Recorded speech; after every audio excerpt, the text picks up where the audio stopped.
Hey Morganton, Public Information Officer Ethan Smith here.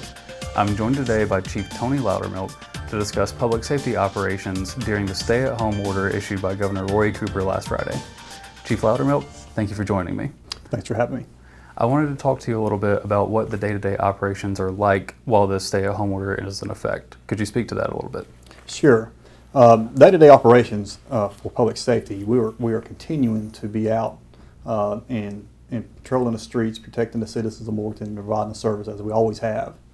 Now, we have tweaked our operations somewhat as far as to limit or help reduce some exposures as far as amongst officers themselves and the officers and the citizens that they are serving or calls they're going out on.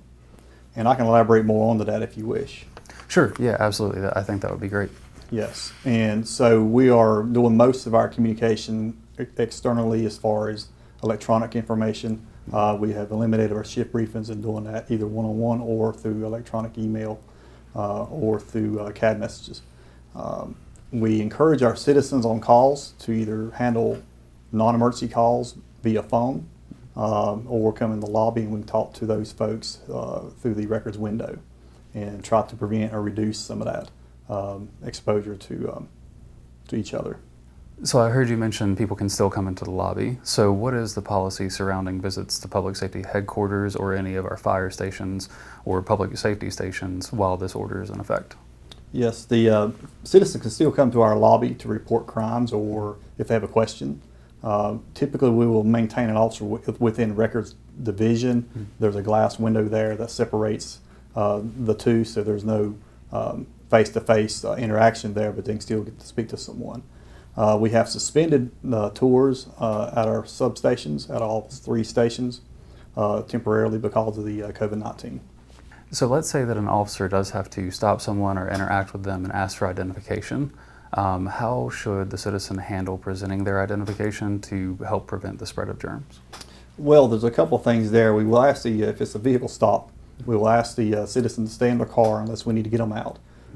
If they have a driver's license, when they're asked to produce that, officers, if they have one, they can have the citizen hold that license up like a picture frame, and the officer will take a picture of that with their phone or the registration as well, and that prevents the officer having to handle that document, go back to the car, pull it up on their phone, and go from there.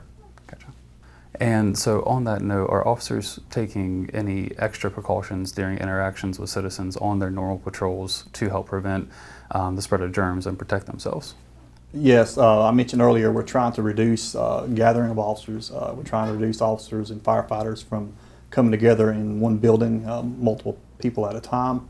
On calls, we're asking citizens if they would come out maybe to the front porch or in their driveway to speak to us if we're needing to come to their house. We didn't want to go into the house unless we have to prevent or reduce some exposures there with them and to us.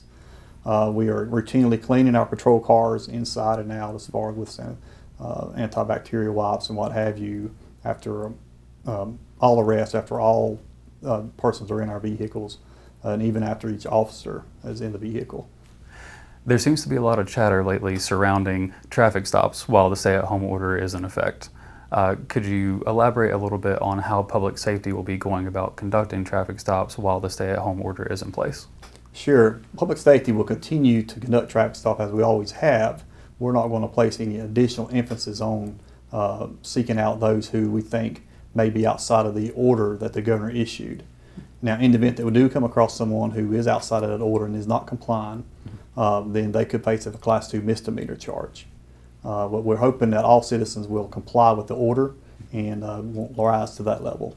Right, absolutely, because the most important thing is to just stay home. That's the whole point. That's correct.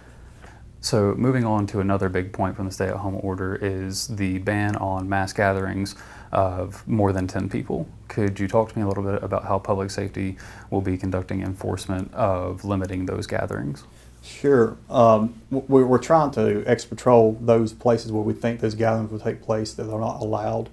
And again, I go back to hoping that the citizens will comply with those orders and disperse if they see it's going to be more than 10 folks in an area. Within the social distance guidelines.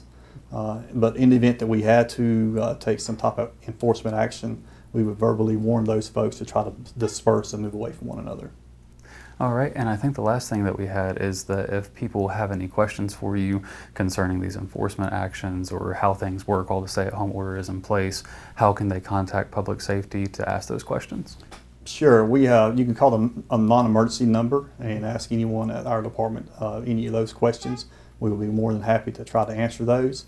Also, another resource is the executive order itself, and the frequently asked questions section is posted on the webpage of City of Morganton or the Public Safety's webpage, homepage of Facebook, and some of those questions are answered there.